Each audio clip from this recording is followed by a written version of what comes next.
Et on va en terminer avec la cinquième et dernière partie de cette table ronde, avec l'étape indispensable de tout projet immobilier, le financement.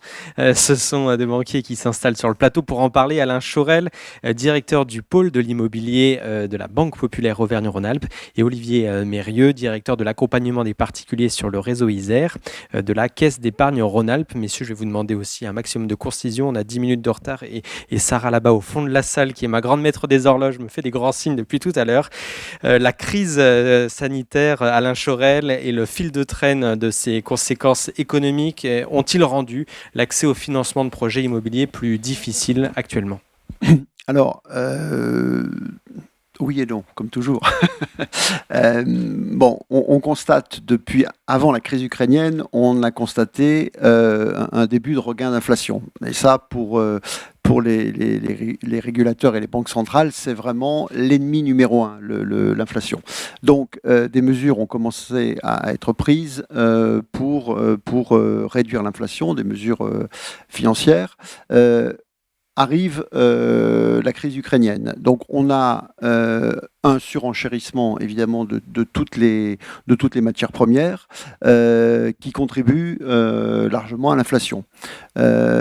Qui dit inflation dit hausse des prix. Et la grande crainte d'ailleurs notamment de la Fed, c'est cette mécanique un peu infernale traduite en Europe d'inflation, donc de hausse des salaires, donc d'inflation.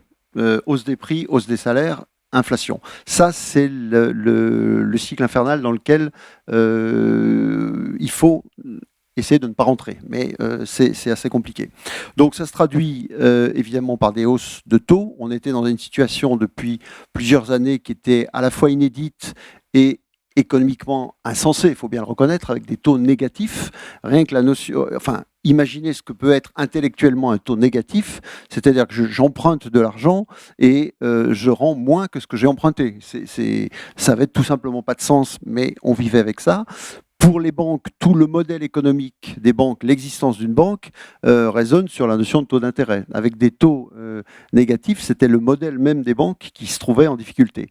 Là, les taux augmentent de façon assez rapide, et d'ailleurs avec beaucoup de variations ces jours derniers. D'un jour à l'autre, on voit des taux de 20-30 points de base, donc c'est assez compliqué pour nos financiers de traduire ça derrière par ce qui nous concerne, des barèmes clients, mais on a une hausse des taux. Aujourd'hui, on a des taux courts, le taux à 3 mois qui reste négatif, avec des anticipations de nos économistes groupe, du groupe BPCE, on a les mêmes, qui sont un maintien des taux 3 mois, en gros, soit très légèrement négatif, soit à 0 à 12 mois. Donc là, il y a peu de choses. Et puis, ce n'est pas les taux 3 mois qui font les barèmes de crédit. Par contre, sur les taux longs, sur le 10 ans, il a déjà beaucoup remonté. Il est passé en territoire positif. Et là, on a des anticipations, en gros, à 12 mois, aux alentours, sur les taux, aux alentours de 1,20, entre 1,20 et 1,30, entre mars et juillet 2023, à un an. Ça veut dire, traduit en taux de crédit client, puisque c'est toujours bon de le rappeler, nous on fait un métier de commerçant, on achète de la matière première, qui est l'argent, un taux, on le transforme et on le revend avec une marge. C'est assez simple, la banque. Relativement simple. Donc on a une hausse de nos matières premières, donc les taux de crédit client qui en moyenne étaient autour de 1,10, hein. Bien sûr, on pouvait avoir des taux moins chers, mais en moyenne étaient autour de 1,10. On anticipe une hausse alors qui est modérée en taux de sortie, autour de 2, mais ça veut quand même dire un doublement. Hein, même si 2% en taux de crédit, historiquement, sur 10 ans, 20 ans, 30 ans passés, ça reste des taux bas, passer de 1 à 2, pour l'emprunteur particulier, c'est loin d'être neutre. Donc ça veut dire que ce qui est important de mesurer, aujourd'hui, c'est difficile de le faire, c'est quelle est la quote-part d'acquéreurs potentiels de logements, qu'ils soient neufs ou anciens, qui vont être désolvabilisés par cette hausse des taux. C'est ça l'enjeu.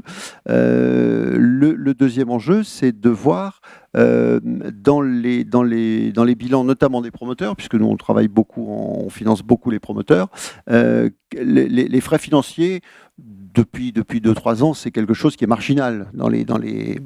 Gilles Trignan ne le démentira pas, même si c'est toujours trop cher, mais c'est marginal.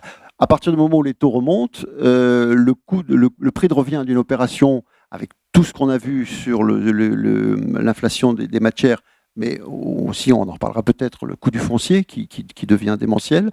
Si en plus les frais financiers viennent s'y ajouter, ça va encore complexifier le prix de revient.